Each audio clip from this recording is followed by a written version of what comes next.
Welcome to the Powered with Love podcast, the podcast that brings to you what's working on the coalface from people within our community who are defying the odds. The podcast that gives you the ability to power your life with love. I'm the host, Stephen Cromedy, and let's get stuck into today's edition. Lee, welcome. Looking forward to seeing where this goes. Interesting being on this side of the microphone, so looking forward to it. Lee, you're speaking earlier about trainers, marketplace, and if there's that one place where the audience could go to, it would actually be a better end experience and probably be better for the trainers as well. Very much so.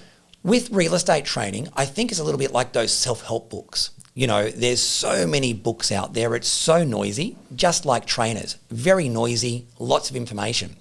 As an agent and as a principal, how do I know who to turn to for what at the moment? How do I know what to actually use to cut my craft and what's most important to use at the moment with the world that we're in, particularly as we're, 14 weeks in to the most amount of disruption we've seen in the shortest period of time being COVID. Where do I start? Where do I go to? Firstly, you won't get it in a 5-minute clip. So I think this notion of, that goes for a long period of time, or is there a shorter course than that? So yourselves are booked in to come to the Complete Salesperson course at Hunter Valley.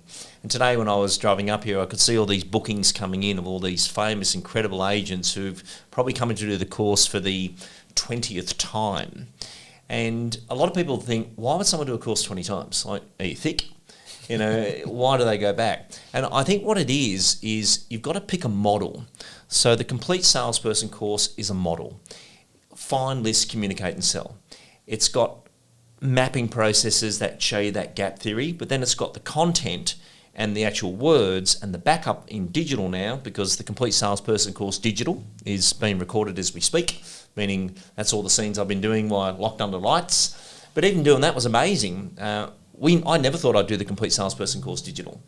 But now, for a principal, you can have people do the Complete Salesperson course every day of the week. Versus, when's it on at the Hunter again? And when's it on in Melbourne? And when's it on in London?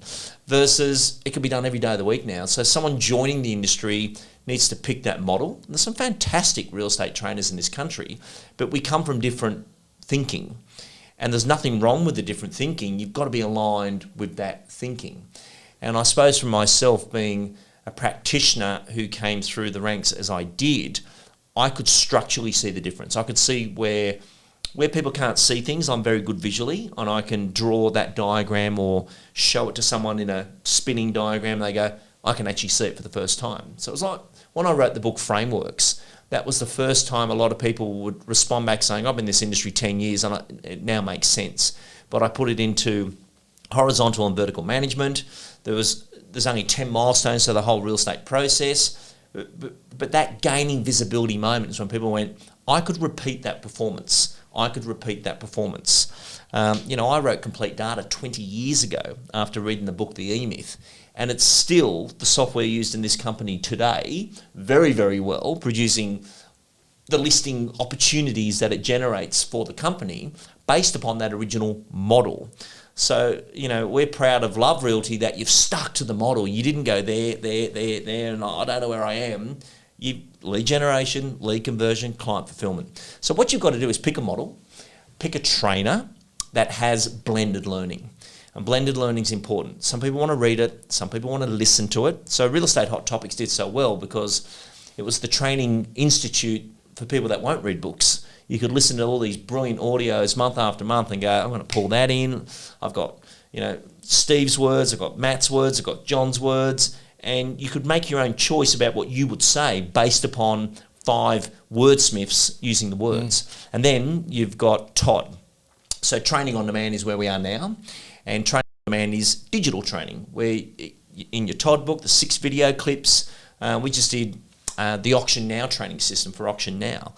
That there is like a master's degree in real estate. If you go, like Damien Cooley would be one of the most talented real estate brains I've ever worked with structurally. And the Auction Now platform is absolutely, I had no idea how good it was till I had to get into it. But someone, and that's a free course.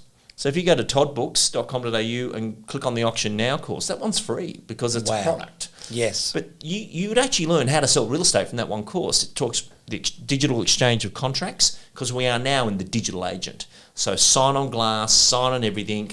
10,000 people hit the Auction Now site in that second week of the pandemic. And thousands of people were just watching auctions online because they couldn't go out. That's amazing. That's how passionate the Australians are about real estate. And I think that's here to stay. You know, those changes, they will be here to stay. It's just a case of how many of the agents will stay on course, how many of the agencies will stay on course instead of falling back into the old way of doing things. Look, I like, again, the fact that you're saying pick a model that suits you and then find a trainer that has the capability on providing a blended approach on delivering the content so you can build that model. On the subject of models, here's what we hear. We hear the current model's broken time and time again. With COVID, with the last 14 weeks, there's been a lot of advancements. To me, you know, I was speaking with you the other day and you were talking about it only being 14 weeks ago that we're on a ride with each other on the other side of the world. Number one, getting to the other side of the world is near impossible at the moment. Number two, it feels like years ago with the level of changes that have happened within our community as a human race, the way we communicate. You know, just the whole experience that we now require to keep us safe. Yeah. When I look at this terminology, the current model is broken, what are we referencing to? Are we referencing to the fact that as agents, we need to be providing an all-encompassed, one approach, top to tail service where someone can purchase a property and they can be looked after with moving, they can be looked after with conveyancing? Are we talking it from that perspective, or are we talking about the way we function as agents, or a combination of both? Combination of both. The consumer, the real estate industry is quite old fashioned. They argue a lot, they're very competitive, and the consumer's like, you should sort that out. Like it's lacks business maturity, if you like. So working in harmony means that we can all sell real estate, and if we can all give great service, the consumer benefits from that. And I'd advise everyone, stick as close as you can to your customer. Don't worry about anything else going on around you. The customer is king. And the customer decides anyway. They don't care what colour you are. They care about, can you assist me selling one house once? And can you guide me on that advice? And are you up to date with the tools that are available? So COVID was interesting that the digital agent, real estate got caught out. You can't do open houses, you can't show it. So the video walkthroughs and all the things that happened in video was accelerated because we were behind. We weren't ready. Yet if somebody wants to buy a property from London here today, they're not going to come and see it. And I think you'll find a lot of people don't want 50 strangers in their house ever again. Why? Just bring me the one that wants to buy it. So I think you're going to see the digital inspection as number one. So you'll put a property online, and the first thing they'll do is a digital inspection. Could be a scan of the house, the video walkthrough, and if that's all good, then you'll go to inspection 2, which is the physical inspection. But inspection 1, I believe, will be digital. And I believe, as you've said, there'll be 2 people that will have that expectation. Number 1, it'll be the actual seller. Number 2, it'll be the person making the decision, looking for the product or looking for the home that's right for them.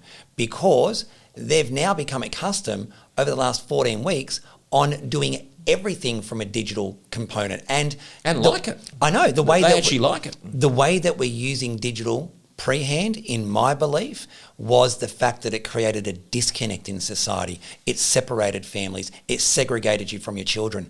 I think what it's done is it's connected families. It's connected people, and we're changing the way that we're using it. We're, dialing in our parents. We're dialing in people, and we're now more comfortable with having digital communication.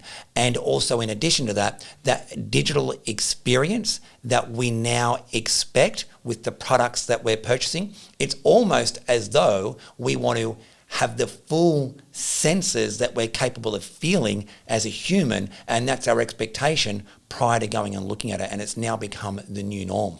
I'll give you an example. Rob and I have got an investment property. It's a 3-bedroom unit in the Gosford waterfront area. And I wish now that before we rented it out, we staged it, photographed it, videoed it, did a scan of it. So 3-4 years down the track, we could sell it right now without disturbing the tenant. Because the tenant's fantastic. They don't want strangers coming through the property. But there's no reason why we couldn't have put that online on auction now, saying this property's available. You can walk around the building. You're not allowed through it. It's only video inspection only. The tenant wants to stay. They love the property. And there is no physical inspection until settlement. That's the rules of the sale. People go, it's a good building. I've walked around it. It's a nice spot. The video work was amazing. I could go into every corner of the property. I'll take it. But because we didn't, we now have to wait until the property's available again and then go through that. But if you would have done that for every investment property, you've always got that I can release the property whenever I like without disturbing the tenant. And do it honestly. Lots of people say they can, but that's not true. And, there's some great operators that were ahead of the game. For instance, Lauren, I think we might have mentioned Lauren since we've been talking today, but Lauren Robinson, I know that she automatically has a video tour for every single one of her properties. Yep. So even though she's in the property management business, any one of her investors right now could go to market without disturbing the tenant at that capacity. And I'm pretty sure Joel Davis is operating at that capacity as well. Very, very good virtual tours. Some great operators. But if I was moving to Brisbane now, I don't need to go through the property. If I'm going to rent it for a year for a job relocation, and I see the video scan or the video tour, that's all I need. Give me the video, give me a floor plan, and let me know how much I'm going to be paying. That's it. Pretty simple, isn't it? The whole theme all the way through has been how things have changed, what people are doing that, capitalising and utilising these changes really well. I think the next most obvious question would be an employer of choice. What is it that they're providing now, and what is it that they're not only providing from the services they provide their people, specific within our industry, but who are they being, most importantly? An employer of choice today is definitely flexible. So you'll see different models running in a business today. So the effective business unit model is allowed. The one team-based model is massive, not understood in this country, and they should do the one team course that you did for a Todd, if no one's heard of that one. And then you've got people that are just a solo operator. I think businesses have tried to be one thing, yet people aren't one thing. They're all different types of people. On a management and leadership level, it used to be that, your CEO, your GMs, all that was up here. All that's gone now, and it's actually from the bottom up. So I know I say to my management team, we're at the bottom, we're the foundation, and the team, we've got to push them up. We've got, what do they need? We're serving them, not vice versa. Yes. A great example of that would be the Dane Atherton team from Harcourts Coastal in Queensland. So what makes Dane Atherton and his team at Harcourts, more importantly, an employer of choice? Well, Dane was a trainer. He was my competitor for many, many years. And so he went in and did not list and sell real estate. So he's a non-competing principal, which people like. But he also built an essential services team that the agents didn't need their own personal assistant. So there's many people working out there really, really hard, but there's no money left. 44% of their GCI goes on support of people to support them, which is a luxury because they're not actually doing enough volume to support that level of support. So that ratio comes in of, how many support to how many agents. And right now, and it's been interesting for me working with Realtair because I'm seeing support being like 1 to 3 versus 1 to 15, 1 to 20. And technology can take us to like 1 to 20 versus 1 to 1 is just too expensive. So, Dane did very well by saying to people, look, should you decide to come and work with us, you won't need to be paying for your own professional assistant. We do all that for you. So just the non-responsibility of having someone to be responsible for and worry, can I pay their wages and I haven't got any money left myself, is a huge issue in the industry. That we want to be able to sell less homes for more money versus I'm doing all these homes and there's no money left. So there's a lot of people out there that may say, all right, 1.5 million a year in fees, but it's costing them 1.6 to do it. Yes. So that's an issue. And the employer of choice today has leadership, and I truly believe there is a leadership premium. There's been a massive push out there of going to work from home and get all the money yourself. working from home is the forgotten workforce. You got to interact and collaborate with someone to be part of it. And I worry. Sorry, Lee, the forgotten workforce. Yeah, I'm visualising that. Yeah. Being the wordsmith you are, because they are. They're out. It's like they're at an outpost. Yeah. Well, we've had scenarios there. Well, I look at the people at work, and we've got a lot of young girls that work for us. But they'll say something, and I think, geez, that was interesting, and geez, you're learning well, because we are talking and collaborating. And then the next team leader job comes up, and I think, Riley'd be good for that, because we're collaborating. Yet the people working from home, I've forgotten all about them. They go, oh, that's right, they work for us.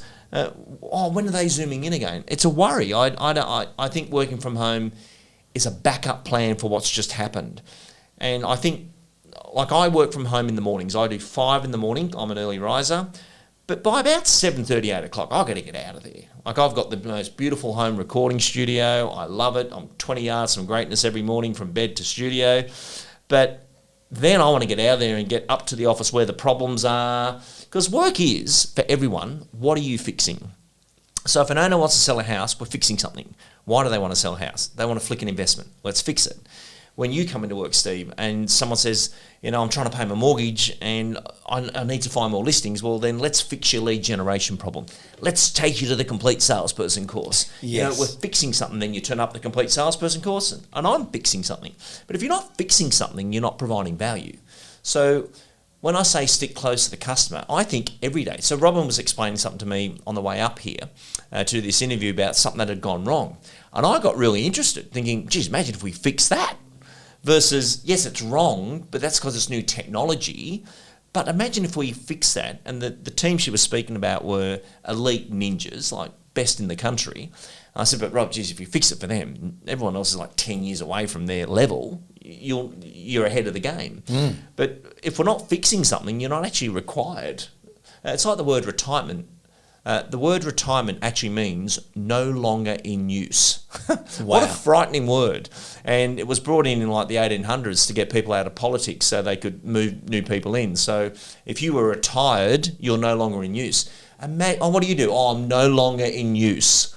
Versus, I need to sell someone's house, rent a property, train someone, fix up scripts or dialogues. To be useful is to be skillful. And to be skillful, you've got to be progressing. And if you are fixing something for someone, you must be useful. And it's difficult to do that solo. And look, I'm a big believer in what you've shared today. I think working from home, you're a particular type of person. You've been employed to do that. You actually have that skill set and that capability. And that's one of the mistakes that I'm seeing a lot of people make, is that they've just done it on mass proportion and they haven't even identified a system for measuring, a system for training, a system for collaboration. And I think there'll be a lot of people that suffer at their hands at that blanket approach, rather than identifying, number one, which role does it make sense to work from home within that position? Number two, are you the right person? Is this right for you? And then number three... Or is it a blend? Like, you might do one day from home or something, but I think I'll never go back to work again. I'm hearing people say all this and think, but how would you learn? It stops. It comes to an end. Do you know when the tradespeople come to the building, your place of work, and they're fixing something? I love all the trades guys. But I forever saying to the girls, did you offer them a coffee? They go, no, I didn't. And I'm in the car park and I'll say to the plumbers, oh, do you guys want a coffee? They go, oh, I'd love a coffee. But they remember that that's the place where you get a coffee versus no one offered them anything. There's little life skills that go on, but you watch when you need a trade quickly and there's 10 in the list, who they jump best for is the one who made them feel most welcome. It's not the bill, they're going to get paid, but I like going there. The Academy are nice people. But you've got to remember to offer them a coffee. It's just one of those things. Well, human interaction, particularly with what we've gone through at the moment, it's something we crave the most. And it's what connects us as people. What makes us different to everything else on the planet is that ability not only to think about the past, plan for the future, but the way that we interact on an emotional level, that's going to remain within us forever as humans, and it's something you can only get from collaboration interaction. And those two aspects that you've said about being a modern leader, I think for the listener, just to cap off on what those 2 points were, it's providing the services that give someone the capability to perform within their role, and it's being flexible. And it's also that flexibility with the ability to provide the knowledge that people need as a leader, as a mentor, to work within the industry that they've chosen. On that topic, what's your belief around agents and principals either having a mentor or a coach? Is that one of the things that hasn't changed in your 20 years of being a leader since joining the industry in 1992? Have you noticed that the people that do tend to achieve more than the people that don't? Without doubt, but there's also an odd side of coaching that some people do it like for the wrong reasons. So if I started a business called I'll go to the gymforyou.com.au, I'd get a stack of members fast. But you do need to go to the gym or do some sort of exercise. Someone can't do that for you. And I think a lot of people think, oh, if I get coached by Lee Woodward, that'll fix it. No, coaching is about implementation and doing. So what's on your learning menu becomes really important. So Steve, you're a good example. I've mentioned to you before that a leader needs a voice, and multimedia is the future of communications. You've now studied, brought in all these good people around you, bought the right podcast equipment, and you now have a voice, whereas 2 years ago you were quite shy and didn't have a voice, meaning I'm the leader of the business, I'll let them go out there and do it. But as a leader, you need a voice, and multimedia is the communication channel. You are your own Channel 7 now, but you've gone through that doing part. So you and I can have the chat, but if you're going to turn up every month and you've still done nothing, I'm now a waste of money. Yes. Because people turn up every month to their coaching session and it's therapy. I'm not a therapist.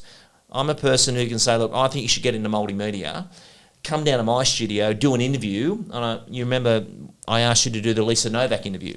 And that was a moment where you think, I should do this. Here we are doing it. So this is a coachable moment today. I'm in your studio now, but that's doing. It's different to, pay me every month and I'll listen to you say stuff and we do nothing, and in a year's time, you've done nothing. So what's the last 3 game changes you brought to the table becomes that question. And everyone's got to be asking that. I ask myself that all. I'm not up at 5 o'clock in the morning watching a German video podcast for the fun of it. I need to study the equipment. Why? I'm responsible to know that this stuff's even available because I could change the world with that. Absolutely. And it's being that person that can guide the people that you're working with so they, A, know where they're going and how to get there, and then B, are corrected as they go along the way. What's the difference between a mentor versus a coach? A mentor to me is someone you've got massive respect for that will give you honest, reflective answers. So I've got people that I go to and they're different to me. I think that's the other thing too. Shirley Dalton is a mentor of mine, and a lot of people know Shirley. She's like the process procedure queen. But I actually like working with her because she thinks totally different to me. And we have a laugh sometimes because we are like that, beautifully different. She will go, oh, she'll laugh. I can't believe you think that. I think that all the time. And then vice versa. So, that's a good example of that. Whereas a coach is, okay, this is how you perform that action. So you don't say, should you decide to sell the property? Should you decide to release the property? And they go, got it. And that's coaching. And words are the biggest thing ever in coaching in my world. And people, so I was listening to your On Hold music the other day, and it said, should you want a neutral opinion on price? And I start laughing. I wonder where we got that from. Yeah. But I love that, you've come to the course and listened to, never say, do you want an appraisal, do you want a property assessment, or a neutral opinion on price? But I hear your On Hold music and go, fantastic. The coaching's sticking.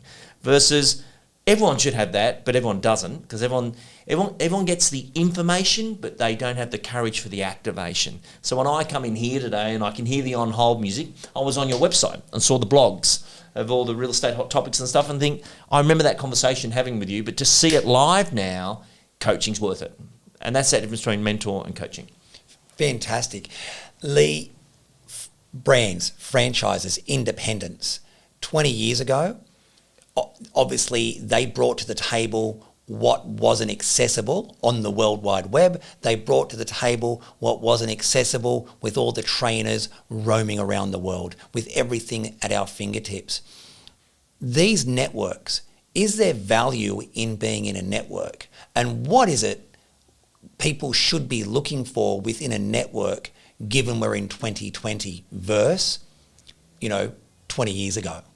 Yeah, structural complex question. A network and a membership group and a franchise are all different things. There's some powerful franchises in this country that do provide incredible value. But the values in the leadership. Value? Yeah. The leadership. I did the Peter Hanscom interview for Bell. He's a powerful leader.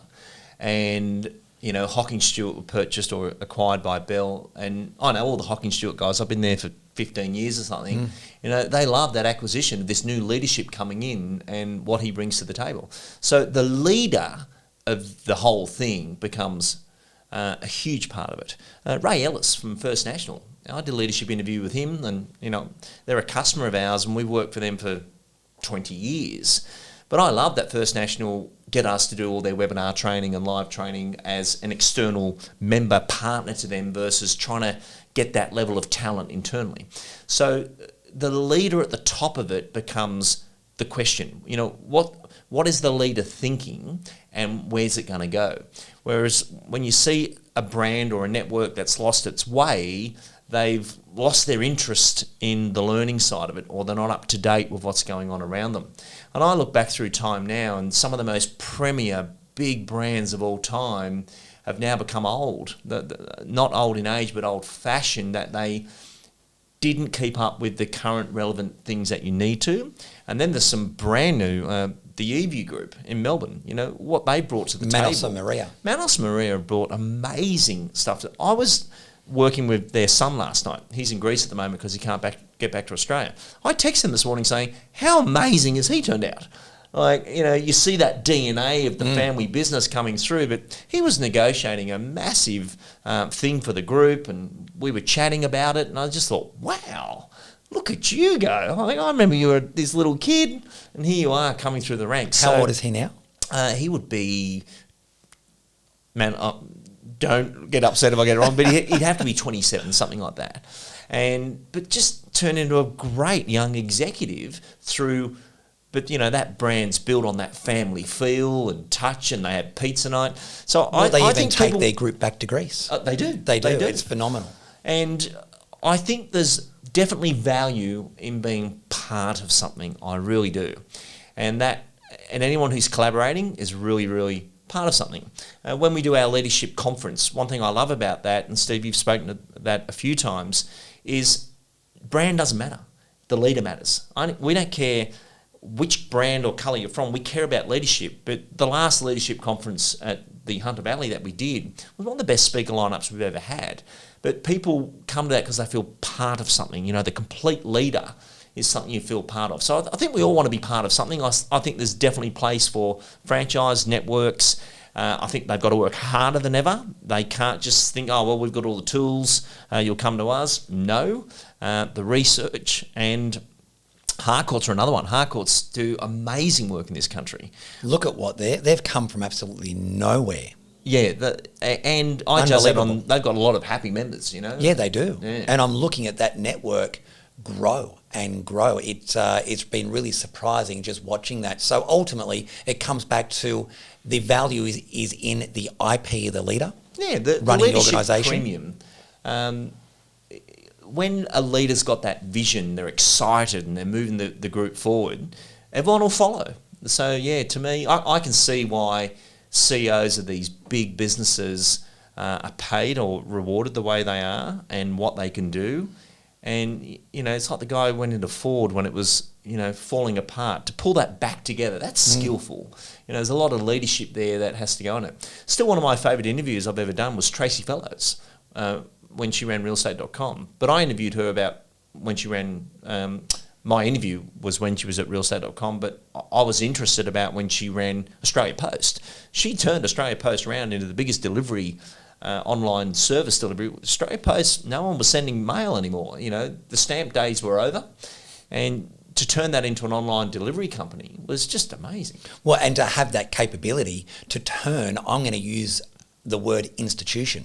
Yeah. It would have been institutionalized. You know, we don't do those things here, or we don't do it that way. Yeah. You could only imagine how many times you would have heard that. So to actually change its complete direction to being an online service that delivers the marginal amount of mail by hand, because that's what's still coming through.